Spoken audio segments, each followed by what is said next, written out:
Let's talk about the creature from the Black Lagoon.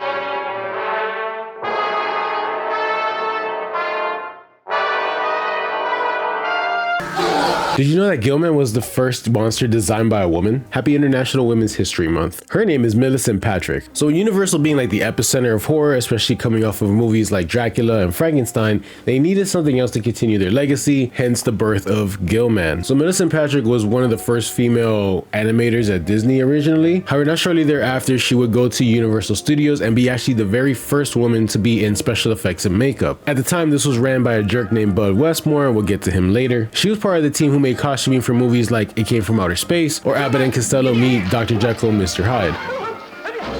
So with Millicent being the creative mind behind GillMan, they put together this marketing tour campaign that was actually titled The Beauty Who Created the Beast. Universal has definitely not strayed away from their horror roots. I think they've actually incorporated it into almost everything that they do, especially special events and stuff. Also, one of the last original attractions in the park is the horror makeup show. Uno, dos, tres.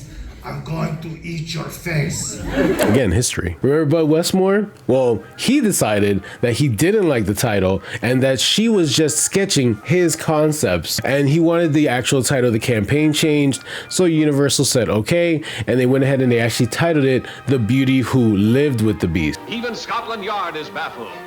She would tell those who went to go see the tour that she spent 6 weeks with the creature and that it changed shape 3 times before the exec said, we're good to go. Later on, Chris Mueller, who was a sculptor in the same department, did come out and say that she was the one who drew the original sketches. Millicent Patrick is remembered through a biography that was written by Mallory O'Mara, which is the sourcing for a lot of my information, which was written back in 2019. I mean, I think the most successful entertainment programs in our parks has to have a diversity of program, right? So we have to have musicians and meet and greets and dancers and different aspects of that. Been able to open up our casting pool a lot with this program. So we think that's very exciting because we've been able to bring a lot of incredible talent for the upcoming park. We are powerful. GillMan is now one of the first animatronics that were teased for Dark Universe inside of Epic Universe. These animated figures are moving faster than any figures we have built, and we have so many of them. I don't think Universal has forgotten who has brought them one of their most iconic monsters of all time. Again, happy International Women's Month. Tell somebody you love them, and catch you in the next one with the next random whatever it is. Peace.